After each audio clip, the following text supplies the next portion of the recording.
Oke, gini aja lah. Saya rasa kamu pun termasuk orang awam dalam kekristenan. Kamu bertanya aja tentang Islam tapi on cam gimana? Oke, siap.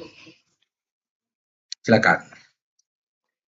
Oke, silakan. Apa yang mau kamu tanyakan tentang Islam? Silakan, Dinda King.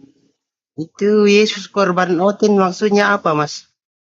Oh, ini saya ambil di dalam kitab apa? Berdasarkan kitab Efesus 5 nomor 2. Hmm. Saya bacakan mau. Iya, iya, baca aja. Efesus 5 nomor 2.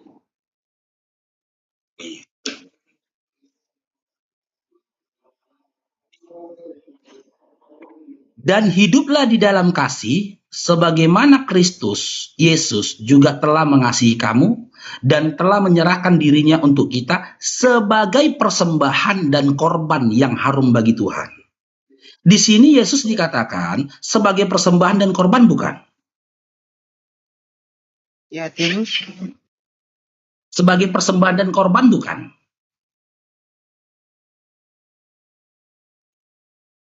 Oh, Sebagai maksudnya korban, bukan? sebagai persembahan dan korban yang harum bagi Allah. Sebagai korban nggak di sini dikatakan? Iya, iya, korban di situ. Sebagai korban. Tapi benar ya. Ya, tema saya yang pertama nih korban. Oke. Lantas Yesus ini korban atas siapa? Untuk mengetahui Yesus ini korban atas siapa, kita kaji dulu. Siapa yang mengambil manfaat atas dikorbankannya dia? Siapa yang mendapatkan manfaat atas Yesus yang katanya dikorbankan untuk menebus dosa itu tadi? Di antara Kristen dan Islam, siapa yang percaya kalau Yesus mati di kayu salib untuk menebus dosa manusia?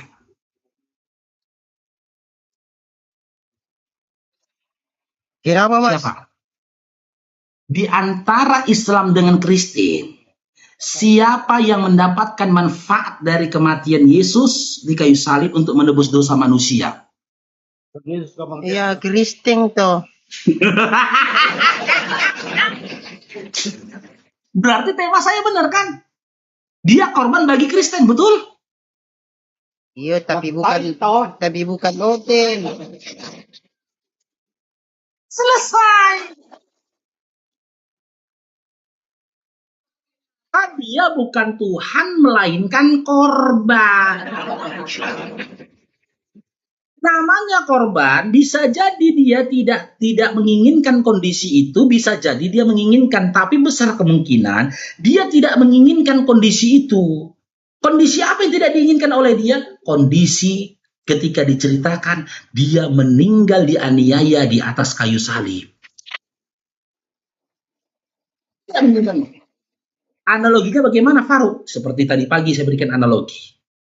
Ada pengemudi mobil menyerahkan dirinya masuk ke dalam gerbang tol, oke? Dia bayar tiket tol. Di tengah perjalanan dia kecelakaan, gedebuk, ya kan, patahlah kakinya. Nah, dia di situ dikatakan korban atau mengorbankan diri? Korban. Korban, gitu loh. Sekarang saya tanya, apakah dia terima menginginkan keadaan itu ketika dia kecelakaan di jalan raya? Ketika dia masuk ke dalam tol, apakah dia menginginkan untuk kecelakaan itu? Kalau Yesus beda, Mas, dia menginginkan. Oke, kalau memang Yesus menginginkan, di mana Yesus pernah berkata, aku menginginkan mati di kayu salib? Oh, Tuhan tidak pernah berkata begitu, Mas. Masa Tuhan Oh, kalau menginginkan? dia nggak pernah berkata begitu, dari mana kamu tahu kata-kata itu? Gitu loh. Kalau dia nggak pernah ngomong kayak gitu, dari mana kamu tahu kata-kata itu? Harus pakai data dong, gitu loh. Jangan cuma modal apa aja, modal asumsi asumsi doang, gitu loh. Gimana? Minum sudah. Apa? Ya, tadi minum, Mas. Sejak kapan Yesus korban noten? Putin Ya baru sudah, ada ini kok. baca dalilnya. Yo, tapi bukan notenya. Hmm. Nih, kenyataan yang disampaikan Yesus begini. Ya, orang-orang yang ngikut Yesuslah yang harusnya menderita bagi Yesus. Bukan Yesus yang menderita bagi orang-orang mengikuti dia. Datanya di mana, Faruk? Matius 16 nomor 24 sampai 25 gini. Datanya nih, nih. Yang harusnya menderita itu orang-orang yang ngikutin Yesus, bukan orang-orang yang bukan Yesus yang menderita bagi orang mengikuti dia. Karena dalam Matius 26, 16 nomor 24 dikatakan, kemudian Yesus berkata kepada kami, murid-muridnya, siapa yang mau mengikut aku? Dia harus melupakan kepentingan diri sendiri dan terus mengikut aku dengan bertekad, sekalipun harus meninggoy, bahkan meninggoy disalibkan, aku tidak akan mundur. Aku tidak akan mundur. Langsung ngomong kayak gitu, mau ikut Yesus. Kalau kamu mau ikut Yesus, kamu harus memiliki prinsip. Apa prinsipnya? Sekalipun harus meninggoy, bahkan meninggoy disalibkan, aku tidak akan mundur. Itu yang benar. Kan Yesus yang harus meninggoy bagi pengikutnya, tapi pengikutnya yang siap meninggoy bagi dirinya. Itu Yesus disalib, Mas. Apa? Yesus disalib. Yesus disalib. Ya, Yesus yang mana disalib? Yesus anak Maria atau Yesus yang mana? itu yang kita baca tadi. Sekalipun aku disalibkan. Itu bukan dia loh. Itulah pantas lah kok Karistin cuman. Itu pengikutnya harus punya prinsip kayak gitu. Sekalipun harus meninggoy, kata pengikutnya, bahkan meninggoy di kayu salib, dia nggak akan mundur. Itu loh, harus siap menanggung penderitaan kalau ngikut Yesus, bahkan bertaruh nyawa pun harus siap. Bukan Yesus yang bertaruh nyawa bagi Kristen. Gimana? Ini juga kok. Ya jadi gimana? Yesus. Reski. Nah, saya tanya sama kamu ya. Iya. Ketika kau mengatakan dirimu Kristen, adakah makanan yang pantang untuk kau makan, yang diharamkan untuk kau makan? Makanan? Iya. Ya, tidak ada, Mas. Semua boleh dimakan? Ya, yang penting tidak keluar dari mulut. Yang penting nggak termuntahkan lah gitu ya? Ya, betul. Oh, berarti makan tai boleh we ya?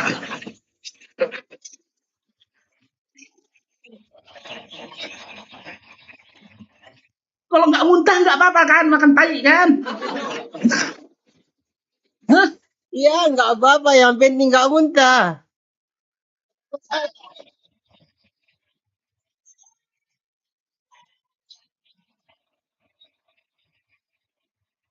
Ya begitu.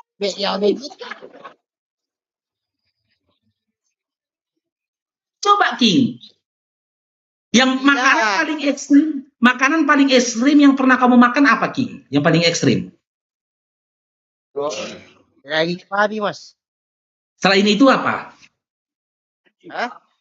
Selain daging B2, yang paling ekstrim yang pernah kamu makan apa? Anjing. Hah? Iya, selain guguk? Selain itu? Selain itu apa? Itu yang saya. Udah, saya tidak makan buaya. Anjing nih sama apa ini? Babi dah. Ular. Ular belum pernah, Mas. Tikus sudah. Oh, tikus sudah. Gimana rasanya? King, gimana rasanya daging tikus? Enak. Daging ayam. Hah? Enak. Daging ayam. Oh, enak ya.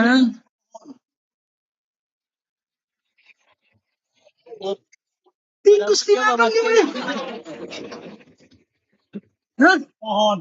Pasar Tumohon di Manado, Mas. Pasar Semua apa? daging ada semua dijual. Mohon. Tumohon. Tumohon. Semua berkaki empat, kecuali kaki meja tidak dimakan. Oh, kaki Kayak itu pun harus keras ya. Tapi kalau di Manado oke lah. mohon semua berkaki empat. Ya oke. Makasih ya King-nya, King-nya. Makasih ya. Semoga kau dapat hidayah lah. Awam kali kau Dinda. Kita ke yang lain ini. Nicholas, selamat bergabung Nicholas. Tetep layar teman-teman ya. Love Orange-nya teman-teman. Tetep layar itu ada WL kita teman-teman ya. Yang dimudahkan Allah rezekinya. Semoga dilepatkan gandakan rezeki kalian teman-teman. Ada 7 topi lagi tinggal itu WL-nya teman-teman. Biar komal kita kuat teman-teman. Nicholas. Islam Kristen Nicholas. Kristen. Oke, silakan on cam kalau mau bertanya. Kalau enggak kita kaji tema aja gimana kalau nggak on cam. Iya, tema kamu itu apa? Apa? Tema kamu itu apa? Yesus korban apa itu? Apakah Yesus itu korban bagi Kristen? Yesus korban Kristen gitu. Maksudnya. Iya. Berarti Ini berdasarkan Efesus 5 nomor 2. Berarti pola pikirmu oto. Loh, kita kaji dulu lah datanya. Efesus 5 nomor 2 baca.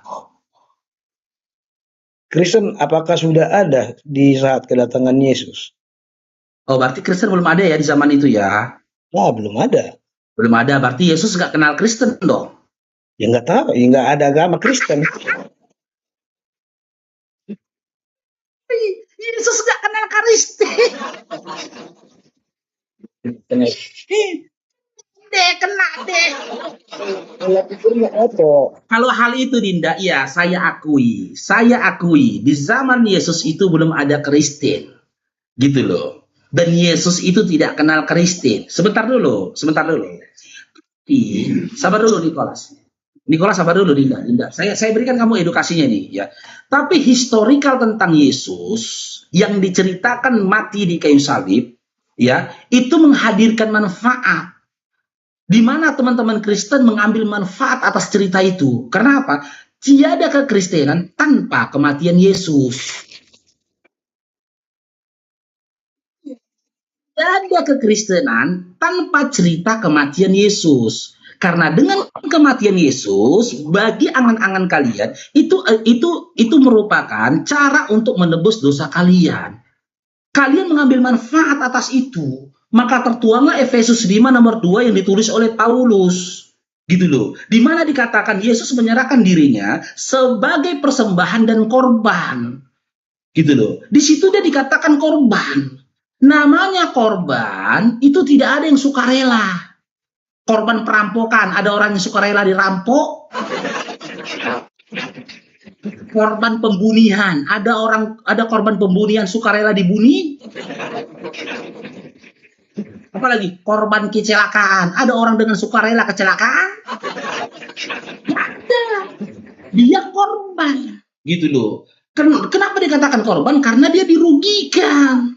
Yang diuntungkan siapa? Kalian. Maka benar, dia itu adalah korban bagi kalian. Gitu.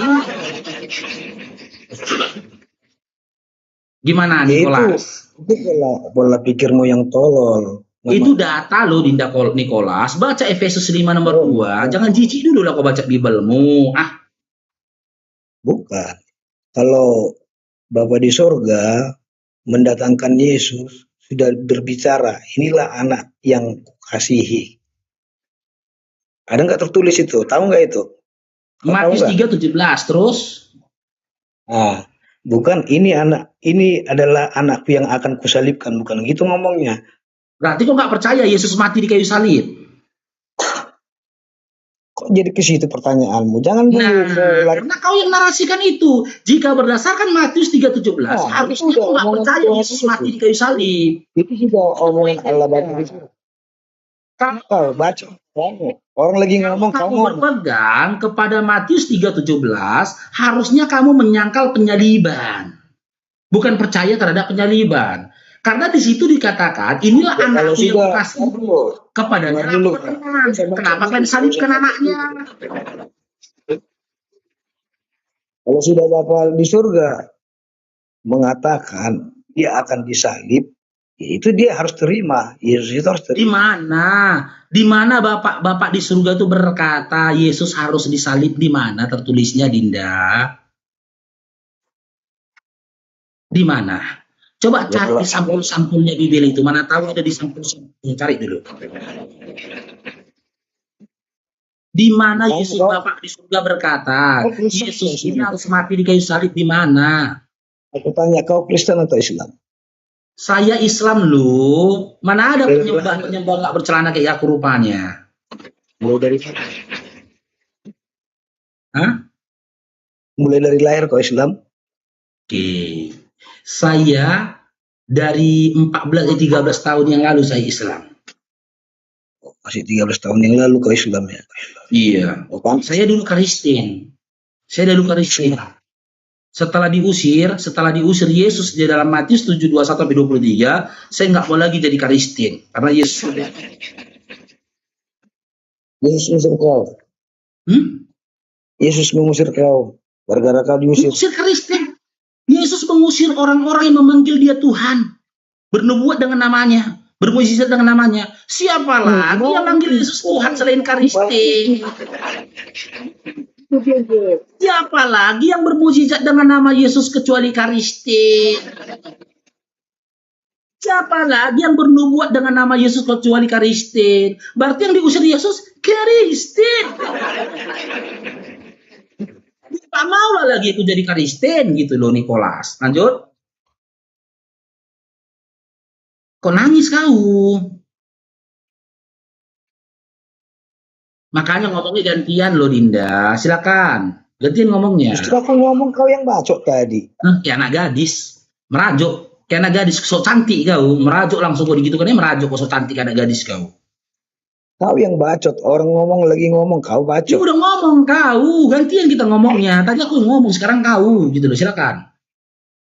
Ah, aku tanya kau. Kristen keluar kau tahun berapa kau keluar dari Kristen? Berarti imanmu setipis apa tisu?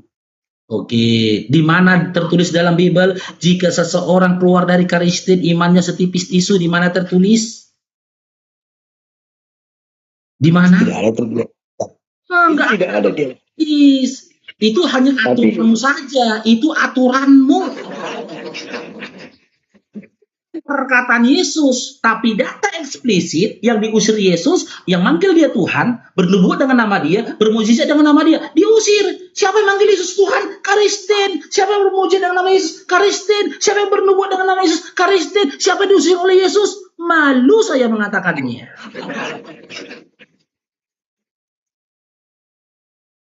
Kalau kau kan nggak tahu malu, gitu loh. Makanya kau masih Kristen. Gimana di kelas? Jadi kau sekarang ngikutin siapa? Si Baginda Mamat? Bukanlah, saya mengikuti, saya patuh kepada Allah, menjadi hambanya Allah melalui Nabi Jadi Muhammad tidak kau ikutin. Si Mamat tidak kau ikutin. Saya menjadi hambanya Allah melalui Nabi Muhammad Sallallahu Alaihi Wasallam. Ajaran siapa itu? Ajaran Allah Subhanahu Wa Taala itu. Pintas kau masih Kristen. Gini loh Nicholas, jangan dipotong dulu Nicholas ya, abangnya dulu ngomong ya. Makanya saya bilang, ketika kau jadi oten kau nggak pakai akal. Kenapa nggak pakai akal? Bertanya aja kau nggak pakai akal. Ajaran siapa itu? Ajaran Allah. Udah kau bilang ajaran Allah, tapi kau tanya lagi ajaran siapa?